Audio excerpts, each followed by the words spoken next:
What's up guys, it's your bro, Richie again.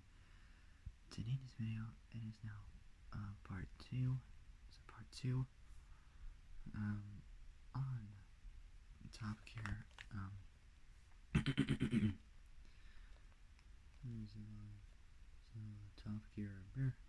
Gear USA.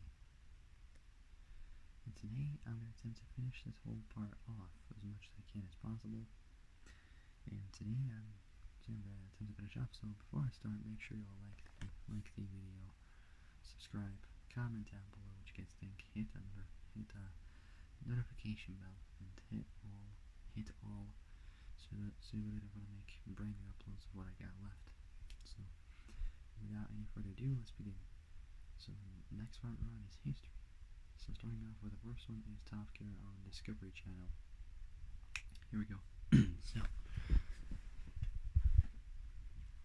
in 2005, Discovery Channel made a pilot for an American version of the show. Featuring actor and A.K.A.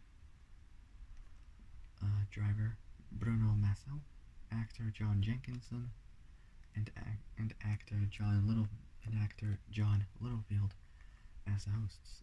IHRA stands for International Hot Rod Association. IHRA driver Bruno Massel, actors John Jenkinson and John Littlefield as the hosts. The attempt wasn't picked up by the Discovery Channel. The pilot featured Iron Man director John Favreau as the star in a reasonably priced car. A race between Littlefield's 2005 Mustang and Jenkinson's 2005 Charger RT, and a review of the Lexus RX 400H. After the pilot proved to be unsuccessful, the Discovery Channel later began airing a slightly Americanized version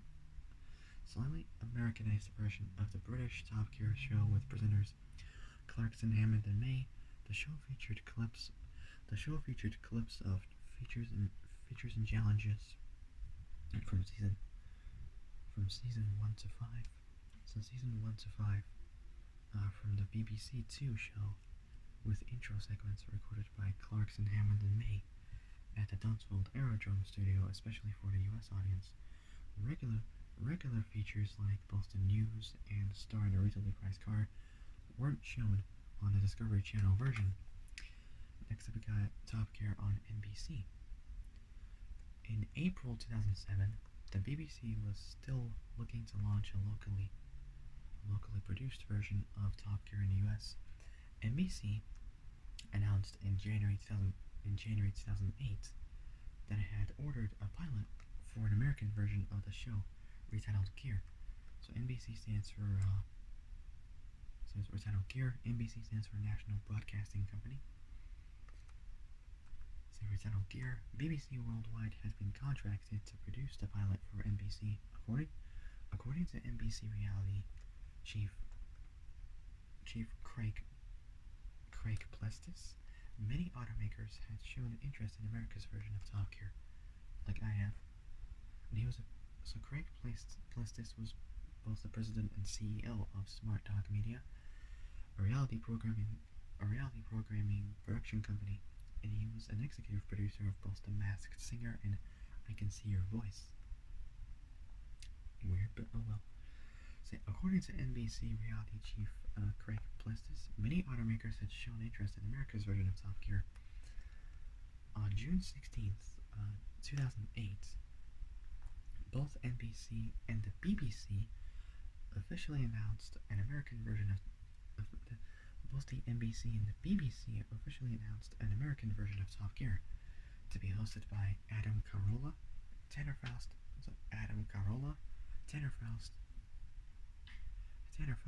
and Eric Stormer. There we go.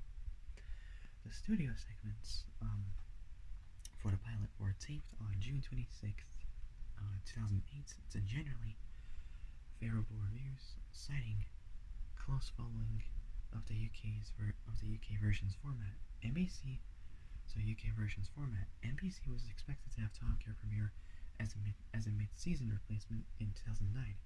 Jay Leno, who originally turned down offers to host the show, expressed concern in 2008 over whether or not a show like Top Gear could be successful in America.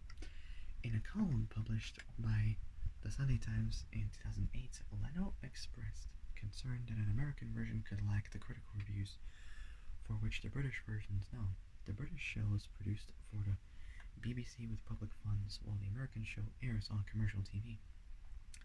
Jay believes that the show may have to worry about both offending current and potential sponsors by giving their products poor reviews like terrible reviews, leading to a compromise in the journalistic integrity, both in journalistic integrity and freedom of the original. So both journalistic integrity and freedom of the original show. On December 11th, 2008, NBC reversed its decision to place the show as a mid-season replacement, citing concerns about the potential success of a car-themed show in light of the failure of Knight Rider. NBC allowed the BBC to shop it around the cable networks to possibly pick it up. In February 2009, Clarkson stated that the American version had been canned, claiming that focus groups just don't understand a single word they're on about. They just don't get it really. And yeah, it's true. Some Americans these days are a bit kind of loopy. They don't really understand that much. I don't understand much either, but well, it is how it is because I got like ADHD, and I'm not the only one who has ADHD. I mean, some of you guys might have, but others not really so much. And I do get a bit mental sometimes, I'll be honest with you, depending on what situation I face. Anyways, next up we got Top Gear on History Channel. So on August 6th, so the 6th of August 2010, the first Top Gear trailer was published on the website, giving fans a preview. On August 6th, 2010. So August 6th, 2010, the first Top Gear trailer was published on the web, giving fans a preview on what to expect on the upcoming episodes to be broadcast on History. So giving fans a preview on what to expect on the upcoming episodes to be broadcast on the History Channel. In this trailer, new hosts Adam Ferrara, Tanner Faust, and Rutledge Wood were seen participating in a moonshine challenge, and Tanner also takes a Viper for a test drive. So it was I believe, first or second gen Viper. And moonshine challenge, and Tanner also takes a Dodge Viper for a test drive. The first season premiered on November 21st, 2010, and as of 2014, so it was over like 10 years ago, the series had been renewed for its 5th season. Commenting on the second season renewal, UK host Clarkson noted, "Top Gears are a baby, so you can understand why Hammond, May, and I were anxious about passing it on to the presenters of the US show. We wouldn't have worried because Top Gear is clearly in safe hands, even if they don't insist on speaking in those stupid accents," which is what most people say. Watching an episode from Series 1 with Hammond and May, we found ourselves in a generally heated debate about which of the presenters' cars was best. We're just 3 ordinary human beings watching a car show and loving it, which is exactly what Top Gear should be. Bring it on, Series 2. In a Facebook post on June 26th, 2016, Rutledge Wood stated his belief that the episode set to air the same week would be the last for the series on History. Next up we got its broadcast. Top Gear premiered in the US on History on November 21st, 2010. On February 10th, 2011, the show was renewed for a second season to premiere on November the same year. On May 11th, 2012, History renewed Top Gear for a 16th episode with a 3rd season, which premiered on August 14th, 2012, 4 months actually before my 7th birthday, before I turned 7. So, 4 months before my 7th birthday. The second half of the season premiered on January 29th, 2013. It was renewed for a fourth season, which started filming on April 30th, 2013. That was around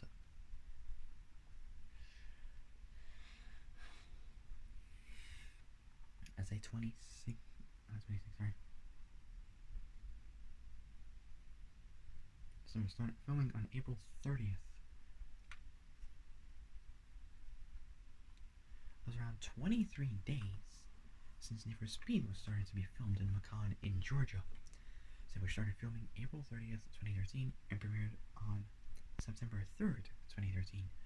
The fifth season premiered on June 3rd, 2014. Its most recent season, season 6, began airing on April 26th, 2016. On June 28th, 2016, the BBC confirmed that the series had completed its contractual run on the History Channel. In the UK, the first and second seasons are broadcast on BBC Three. The first season premiered on August 14th, 2011, 2 months before my 6th birthday. So the first season premiered on October 14th, 2011, and the second season premiered on January 13th, 2012. The second season halted broadcasting on January. So the second season halted. Halted broadcasting on January 27th, but continued its run on June 29th, 2012. It's broadcast under the name Top Gear USA to avoid confusion with the original UK version. The first season premiered on Go. So the first season premiered on Go in Australia on November 26th, 2011. So around 2 years and 4 days before Paul Walker died. So 2 years and 4 days before Paul Walker passed away. The first season premiered on Go in Australia on November 26th, 2011, whilst season 2 onward aired on BBC Knowledge, a channel on Australian pay TV service Foxtel. In Canada, it airs on BBC Canada. In both Mexico and Latin America, the show broadcasts on History Channel Latino. Next up, we got his reception. Before the show started, there was a mixed response to Top Gear being remade for a U.S. audience. Stuart Heritage of The Guardian noted the brutal response to the first trailer of the History Channel version, or HC version, of the show on the internet, with YouTube users noting History's version to be an insult to an actual Top Gear.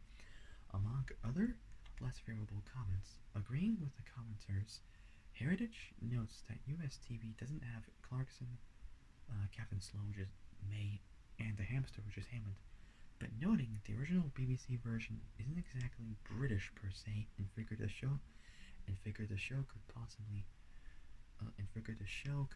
translate easily if done right. Top Gear premiered at 1.9 million, so less than 2 million viewers in its first episode, which dropped to 1.3 million users, so 1.3 million viewers after the first episode. The second season premiere had a viewership of 2 million viewers. Metacritic collected an aggregated score of 72% for season 1. The show has received mixed reviews from numerous critics. Tim Goodman of the Hollywood Reporter judged the show as a whole, noting it's a promising start for a show most thought would end up in a ditch. Goodman noted the shaky history of the show being brought over to the US, including Jay Leno's take on a star in a reasonably priced car segment for a short-lived show, and the venom of online comments, to which Goodman replies, everyone gets it. Most people wouldn't, but you never know. Mike Hale of the New York Times had mixed reactions to the show, going from how history's version um, almost slavishly follows the formula the BBC version uses, that any subject or concept can appeal to a wide audience if you find the right balance of both competition and destruction, the childlike smashing of large objects with humor, sentiment, and pretty locations, to how the show has gaps between both the BBC and HC, so History Channel version. Mike had concerns the show wasn't translating well, as the history version lacks the going out of the lines aspect of the original, and the host lineup for history's version being younger and more callow than the BBC version's host. John Cruson, so that C is with a K. So John Cruson, um, of Gawker, so Gawker Media, writing for Jalopnik, encouraged readers to watch the show, watching the first three episodes. So watching the first three episodes of season one, he noted the first episode would be a little strange for most viewers, but towards the third episode, viewers should have the snack tray full. So have the snack tray full, and an hour free. Quite cool. And praising the show despite its initial roughness. Chris Shunk, writing for Autoblog, was impressed with the first show, but warned readers to not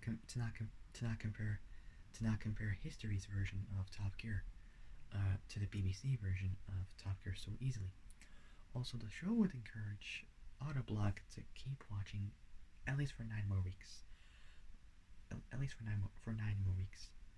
So for 9 more weeks, less than 10 weeks. Lee Prey of Edmund's Inside Line noted the show seems worthwhile, but while it won't match up the original BBC version, it was worth to have two versions of Top Gear around.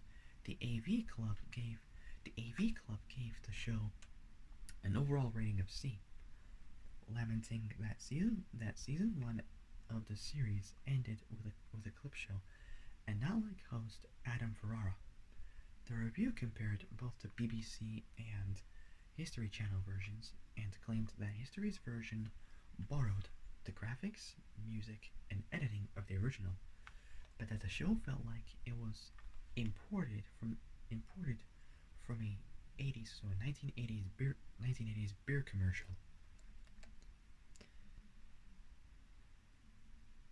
For those that don't know what the AV Club means, it's basically an online newspaper and entertainment website featuring reviews, interviews, and other articles that examine films, music, TV, books, games, and other elements of pop culture media. It was created in 1993 as a supplement to its satirical parent publication, The Onion. While it was a part of The Onion's 1996 website launch, the AV Club had minimal presence on the website at that point. A 2005 website redesign placed the AV Club in a more prominent position, allowing its online identity to grow. Unlike The Onion, the AV Club isn't satirical, though it does use a similarly irreverent style. The publication's names a reference to audiovisual, so AV clubs, typical of American high schools. They give the show an overall rating of C, limiting the season one of the series. Ended it with a clip show not liking host Adam Ferrara. Said not liking the host Adam Ferrara. The review compared both the BBC and HC versions and claimed that History's version borrowed the graphics, music, and editing of the original, but that the show felt like it was imported from a 1980s beer commercial. Last up is the DVD release of like from the 6 seasons of the release date, and I'll end it there. Season 1 was released on July 19th, 2011.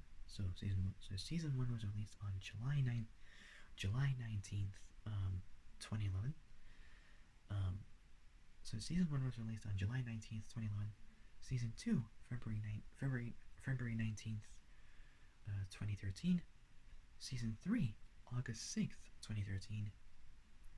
Season 4, December 9th, 2014. Season 5, August 30th, 2016. And season 6, it was unfortunately never released to DVD. Not sure why, but well. Alright, so that is officially it. So that's officially it for Top Gear. So if you guys like this video, like and subscribe, comment down below what you guys think, hit the notification bell, and hit all so you're alerted of when I make brand new uploads. Alright, so that'll be it. I'll see you guys soon in the next video. But until then, stay safe, have a great evening, and have a great day tomorrow morning. And I'll see you guys soon in the next video. So take care, folks. Stay safe out there. And I'll see you guys soon. Bye-bye.